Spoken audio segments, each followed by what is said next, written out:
ఒక secret family total యూరోప్కే యజమాని.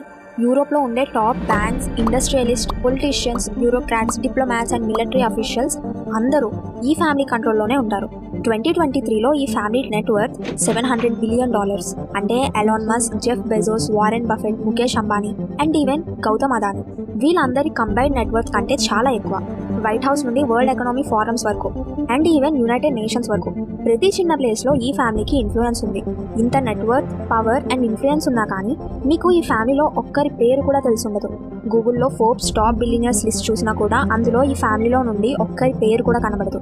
ఎందుకంటే తమ గురించి ఎవరికి తెలియకూడదని ఈ ఫ్యామిలీ కోరుకుంటోంది. ఇందువల్లే ఏ న్యూస్ ఛానల్స్లో లేదా న్యూస్ ఆర్టికల్స్లో కానీ పబ్లిక్ కాన్ఫరెన్స్లో కానీ ఈ ఫ్యామిలీ పేరు ఎక్కడా వినబడదు. ఇదే వాలెన్బర్గ్ ఫ్యామిలీ, యూరోప్లో the most powerful and richest family. అసలు ఈ ఫ్యామిలీ ఇంత రిచ్ అండ్ పవర్ఫుల్ ఎలా అయ్యింది? వీళ్ళు ఇంత ప్రైవసీ మెయింటైన్ చేయడానికి కారణం ఏంటి? వీళ్ళ సీక్రెసీ వెనక ఎవరున్నారు అనేది ఈ వీడియోలో తెలుసుకుందాం. 1837లో అమెరికాలో ఫైనాన్షియల్ క్రైసిస్ వచ్చాయి. దీన్ని ద పానిక్ ఆఫ్ 1837 అని అంటారు. ఇది 19th సెంచరీలో అయిన అతిపెద్ద ఫైనాన్షియల్ క్రైసిస్. రియల్ ఎస్టేట్ పడిపోయింది, కాటన్ ప్రైసెస్ తగ్గిపోయాయి, ఇన్ఫ్లేషన్ ఆకాశాన్ని అంటుంది, బ్యాంక్స్లో డబ్బు అయిపోయింది, బిజినెసెస్ అన్నీ దివాలా తీశాయి. ఈ కారణంగా అన్ఎంప్లాయ్మెంట్ రేట్ భారీగా పెరిగిపోయింది. ఈ టైంలో అమెరికాలో భయపడని బ్యాంక్ లేదు, బాధపడని బిజినెస్ మ్యాన్ లేడు. కానీ ఒక స్వెదేశ్ నేవీ ఆఫీసర్కి ఈ క్రైసిస్ ఒక పెద్ద లెసన్గా మారింది. ఈ నేవీ ఆఫీసర్ పేరు ఆండ్రే ఆస్కర్ వెలెన్బర్గ్. 1837లో ఫైనాన్షియల్ క్రైసిస్ వచ్చిన టైంలో ఆండ్రే అమెరికాలో స్వెదేశ్ నేవీకి లెఫ్టినెంట్ క్యాడర్లో ఉన్నారు. అతను ఈ క్రైసిస్ని క్లోజ్గా మానిటర్ చేశారు. ఈ క్రైసిస్ అంతటికీ మెయిన్ రీజన్ అమెరికన్ బ్యాంకర్సే అని అతనికి అర్థమైంది. అమెరికాలో బ్యాంక్స్ ఒక పెద్ద ఆపర్చునిటీ మిస్ చేసుకున్నందుకే ఇలా క్రైసిస్ వచ్చాయని ఆండ్రూ తెలుసుకున్నారు. ఆ టైంలో స్వెదేశ్ బ్యాంక్స్ డిఫరెంట్ సెక్టార్స్గా పనిచేసేవి. ఒక బ్యాంక్తో ఇంకో బ్యాంక్కి, ఒక బ్రాంచ్తో మరో బ్రాంచ్కి సంబంధం లేకుండా ఈ బ్యాంక్స్ ద్వారా ఒక ప్లేస్ నుండి మరో ప్లేస్కి డబ్బు పంపించడం చాలా కష్టంగా ఉండేది. ఇంట్రెస్ట్ రేట్స్ చాలా తక్కువగా ఉన్నాయి. అండ్ మెయిన్ ప్రాబ్లం ఏంటంటే స్వెడిష్ బ్యాంక్స్ ఏ ఇండివిజువల్కి లేదా కంపెనీస్కి లోన్స్ ఇచ్చేవి కాదు. అంటే బ్యాంక్స్ కేవలం ఒక లాకర్గా మాత్రమే పనిచేసేవి. ఒకనొక టైంలో స్వీడన్లో ఇండస్ట్రియలైజేషన్ మంచి భూమిలో ఉన్నప్పుడు మల్టీనేషనల్ కంపెనీస్ లాంచ్ అయ్యాయి and Sweden economy massive growth చూపించింది. రైల్వేస్, ఇన్ఫ్రాస్ట్రక్చర్ చాలా ఫాస్ట్గా డెవలప్ అయ్యాయి. స్వీడన్ బ్యాంక్స్ లోన్స్ ఇవ్వనందువల్ల ఈ అన్ని ఆపర్చునిటీస్ మిస్ చేసుకుంది. టోటల్ యూరోపే డెవలప్ అవుతుంది అనుకునే టైంకే మళ్ళీ మొత్తం జీరోకి వచ్చేసింది. బేసిక్గా ఏ కంట్రీ డెవలప్ అవ్వాలన్నా అందులో బ్యాంక్స్ చాలా పవర్ఫుల్ రోల్ ప్లే చేస్తాయి. దీనికి best example America. Only banks వల్లే అమెరికా మొత్తం వరల్డ్నే కంట్రోల్ చేస్తుంది. బ్యాంక్కి పవర్ వాళ్ళు యూజ్ చేసే బిజినెస్ మోడల్ నుండి వస్తుంది.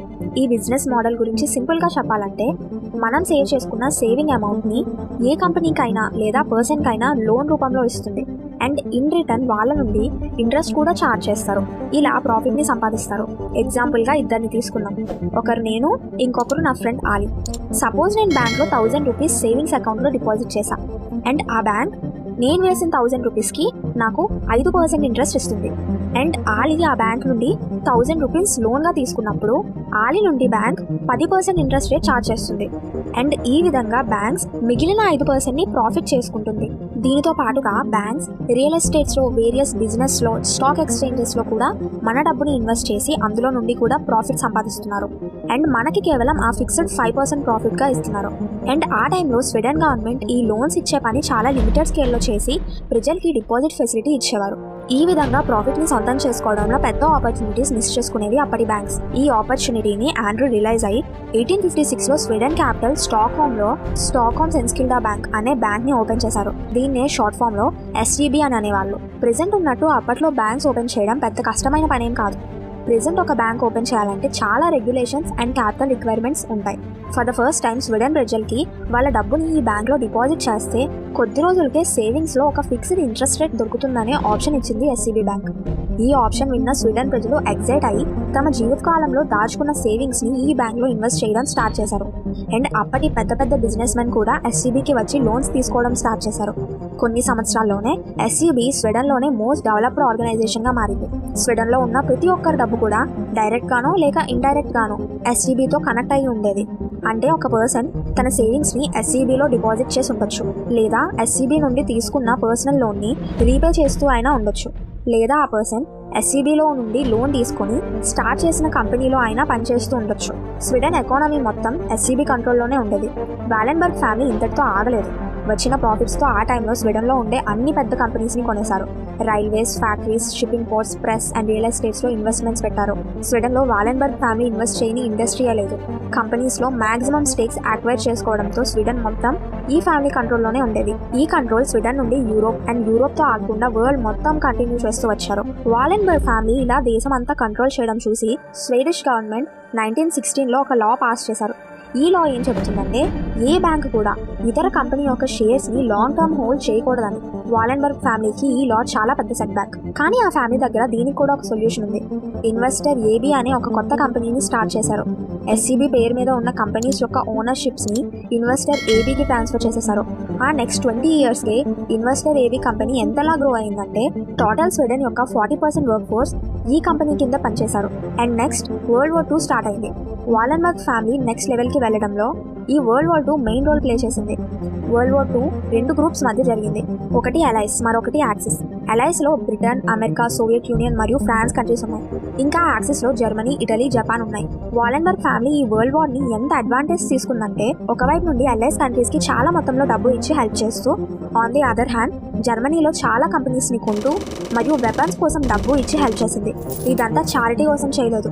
ఈ కంట్రీస్ నుండి సీక్రెట్ అగ్రిమెంట్స్ చేసుకున్నారు. ఈ అగ్రిమెంట్స్ ప్రకారం యుద్ధం ముగిసిన వెంటనే Wallenberg banks and businesses free of cost జర్మనీలో బ్రాంచెస్ ఓపెన్ చేసుకోవచ్చని జర్మనీ గవర్నమెంట్తో డీల్ కుదుర్చుకుంది.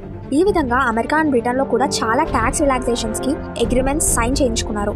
ఇలా వాలెన్బర్గ్ ఫ్యామిలీ వరల్డ్ వార్ టైంలో డబుల్ గేమ్స్ ఆడుతూ బిజినెస్ని ఎక్స్టెండ్ చేసి సూపర్ పవర్గా మారారు. అండ్ ఇప్పటికీ ఇదే కంటిన్యూ చేస్తున్నారు.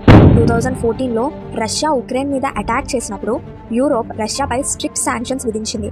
కానీ వాలెన్బర్గ్ యొక్క అట్లాస్, కోప్కో, శాండ్విక్ అలానే ఎస్కేఎఫ్ కంపెనీస్కి మాత్రం ఏ విధమైన శాంక్షన్స్ విధించలేదు. అండ్ వార్ టైంలో కూడా ఎస్కేఎఫ్ కంపెనీ రష్యా యొక్క న్యూక్లియర్ ప్రోగ్రామ్స్కి కావాల్సిన ఎక్విప్మెంట్స్ అన్ని సప్లై చేసింది. జనరల్గా మనం చూసే 90% ఆఫ్ ద కేసెస్లో ఏ రిచ్ ఫ్యామిలీ అయినా 3rd లేదా 4th జనరేషన్లో పతనం అయిపోతారు. కానీ వాలెన్బర్గ్ ఫ్యామిలీ 200 years అవుతున్నా కూడా వాళ్ళ సూపర్ పవర్ని సేమ్ లెవెల్లో కంటిన్యూ చేస్తున్నారు. దీనికి రీజన్ వాలెన్బర్గ్ ఫ్యామిలీ వాళ్ళ ఆస్తిని వాళ్ళ వారసులకి ఇవ్వకుండా ఒక ఫ్యామిలీ ఫౌండేషన్కి డొనేట్ చేశారు. ఆ ఫౌండేషన్లో ఉన్న వాళ్ళంతా డిఫరెంట్ కంపెనీస్ని హ్యాండిల్ చేస్తుంటారు. ఈ విధంగా అప్పుడప్పుడు బిజినెస్లో లాసెస్ వచ్చినా కానీ కేవలం ఏ ఒక్కరి వల్ల కూడా ఫ్యామిలీ మొత్తం డిస్ట్రాయ్ అయితే అవ్వదు.